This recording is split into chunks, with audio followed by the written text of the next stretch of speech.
औरतें एहतिकाफ कैसे करें? औरत के लिए एहतिकाफ करने का क्या तरीका है? नियत कैसे करेगी? औरत कहां पर एहतिकाफ बैठेगी? एहतिकाफ की हालत में कौन से काम करना जायज है? मसलन औरत एहतिकाफ की हालत में घर के काम काज कर सकती है या नहीं? खाना वगैरह बना सकती है या नहीं? शौहर से बातचीत कर सकती है या नहीं? एहतिकाफ की हालत में क्या औरत बेड चारपाई पर लेट सकती है या नहीं? एहतिकाफ की हालत में कौन सी इबादत, कौन से अमाल करना चाहिए? एहतिकाफ किन चीजों के करने से टूट जाता है? ये वो तमाम तर मसाइल हैं जो आज की इसी एक ही वीडियो में मैं अपनी इस्लामी बहनों के साथ शेयर करने जा रहा हूं। अगर कोई मेरी बहन एहतिकाफ का इरादा रखती है तो उसके लिए ये वीडियो बहुत ही ज्यादा हेल्पफुल साबित होगी।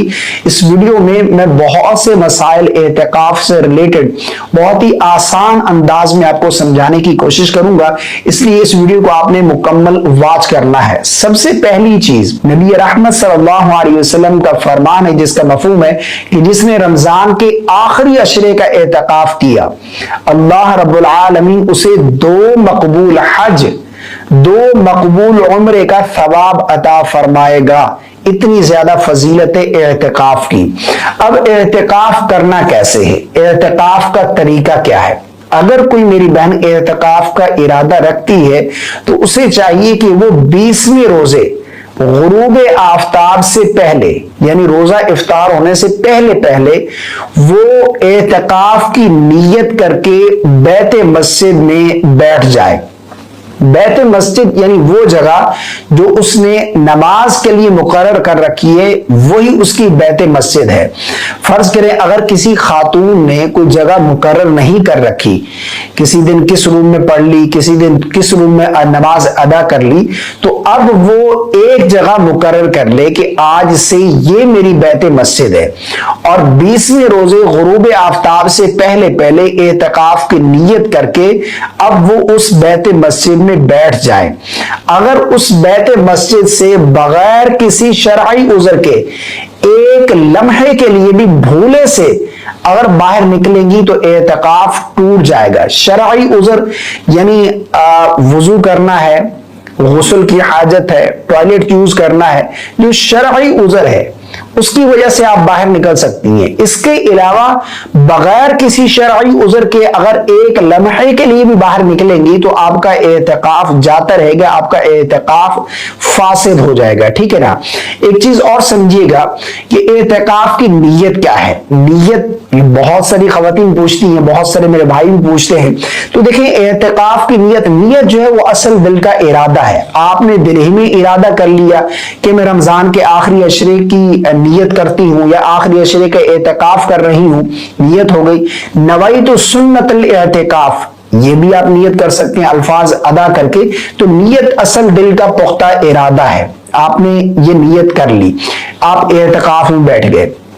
अब ये चीज समझिएगा, अगर आपके इन अय्याम में यानी जो आखिरी अशरा चल रहा है, इस आखिरी अशरे में आपकी डेट आ रही है, आप ये देखिए कि अगर आपकी डेट यानी मखसूस अय्याम पीरियड्स हैज आ रहे हैं, तो हैज के अय्याम अगर शुरू हो रहे हैं तो आप एहतिकाफ ना करें, क्योंकि हैज पीरियड आने से रोजा फासिद हो जाता है और एहतिकाफ के लिए रोजा जो है वो शर्त है। आपका रोजा फासिद हो गया तो आपका एहतिकाफ भी टूट जाएगा, आपका एहतिकाफ भी जाता रहेगा। इसके अलावा भी अगर रोजा किसी और वजह से टूट गया आपका, यानी किसी और गलती की वजह से आपका रोजा टूट गया, तो आपका एहतिकाफ जब भी टूट जाएगा। तो इसलिए एहतियात बहुत ज्यादा है कि एहतिकाफ की हालत में है तो आप रोजे को बचाएं और रोजा भी आपका मुकम्मल हो और एहतिकाफ भी आपका मुकम्मल होगा। जब जाकर आपका रोजा होगा तो एहतिकाफ होगा। रोजे के बगैर सुन्नत एहतिकाफ नहीं होता। अब एक सवाल पूछा जाता है कि एहतिकाफ की हालत में क्या शौहर से बातचीत कर सकती है औरत? मेरी एक बहन पूछ रही थी कि मेरे शौहर जो आउट ऑफ कंट्री होते हैं, मैं एहतिकाफ का इरादा रखती हूं तो मैं उनसे फोन पर बातचीत कर सकती हूं? देखिए, जरूरत की बातचीत आप कर सकती हैं, बिला जरूरत फजूल की बातें करना और घंटों बातें करते रहना, इससे एहतिकाफ की रूहानियत जो है वो जायद हो जाएगी। एहतिकाफ का मकसद क्या है? दुनिया से कट जाना, अल्लाह की चौखट पर आ जाना और इन 10 दिनों में अल्लाह से गिड़गिड़ा कर रोकर अपने गुनाहों की बख्शिश मांगना, ऐ अल्लाह मैं तेरी चौखट पर आ गया हूं, उस वक्त तक मैं सर नहीं उठाऊंगा जब तक तू मुझे बख्श न दे, मुझे जन्नत अता न कर दे। तो मकसद ये है, तो हम रूहानियत को जायल न कर बैठे, इसलिए फजूल बातें नहीं। एक सवाल ये पूछा जाता है कि एतकाफ की हालत में औरत घर के काम काज कर सकती है?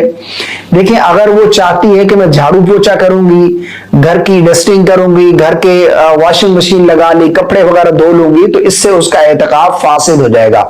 हाँ, अगर बैते मस्जिद वाली जगह में, यानी जो बैते मस्जिद है वहां बैठे बैठे अगर कोई काम करना चाहती है, यानी छोटे मोटे काम हो गए, बच्चों के यूनिफॉर्म प्रेस कर दी, या फिर वहां बैठकर आपने फ्रूट कट कर लिए, सब्जी बना ली, ये छोटे मोटे जो काम है वहां बैते मस्जिद में, अगर बैते मस्जिद से एक लम्हे के लिए बाहर निकलेंगी तो आपका एतकाफ फासिद हो जाएगा, एतकाफ टूट जाएगा। इसलिए घर के दीगर कामकाज वहां से निकलकर आप करेंगी तो आपका एतकाफ जाता रहेगा।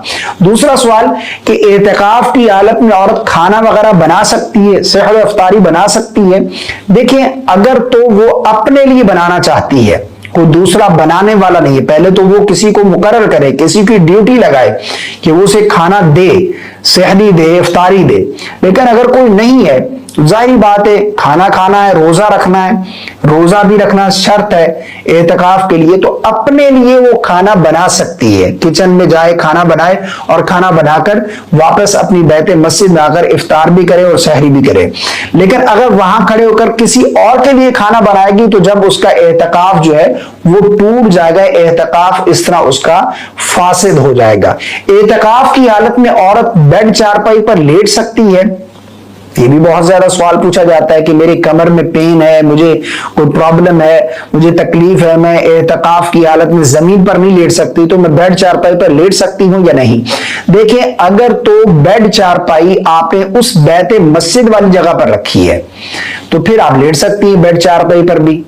लेकिन अगर बैते मस्जिद से हटकर बाहर निकलकर, यानी आपने रूम का एक कोना बैते मस्जिद के लिए मुकर्रर किया और दूसरी साइड पे बेड पड़ा हुआ है दूसरे कोने में, वहां से निकलकर आप बेड पर आकर सो रही हैं चारपाई पर, तो इस तरह आपका एतकाफ फासिद हो जाएगा। यानी मैंने जिस तरह बताया ना, बगैर किसी उज़्र के आप एक लम्हे के लिए भी बाहर निकलेंगी तो आपका एतकाफ फासिद हो जाएगा, एतकाफ टूट जाएगा। अच्छा, इसी तरह एतकाफ की हालत में हमें कौन से आमाल करने चाहिए, कौन सी इबादत करनी चाहिए? इबादत के जितने भी काम है आप एतकाफ की हालत में करें, यानी नवाफिल की कसरत करें, आपकी चाश्त, अव्वाबीन, इशराक, तहज्जुद ये मिस नहीं होनी चाहिए। फर्ज नमाजें तो आप पाबंदी के साथ अदा करेंगे, इसी के साथ साथ आप कुरान मजीद की तिलावत की कसरत करें, जितना हो सके तर्जुमे के साथ पढ़ लें, तफसीर के साथ पढ़ें। इसी तरह जो है वो आप साथ में तौबा इस्तिग़फ़ार की कसरत करते रहें, दुरूद पाक की कसरत करते रहें। और ताक जो रातें हैं ना, रमजान के आखिरी अशरे की ताक रातें, ताक रातों में इबादत का जरूर एहतमाम करना है। इत्तिकाफ का एक मकसद ये भी है कि यकीनी तौर पर इंसान को लैलतुल क़द्र जो है वो हासिल हो जाए। मुझे अपनी खास दुआ में याद रखिएगा। इसके अलावा कोई सवाल है आपका तो आप कमेंट कर सकती हैं, इंशाअल्लाह आपके सवाल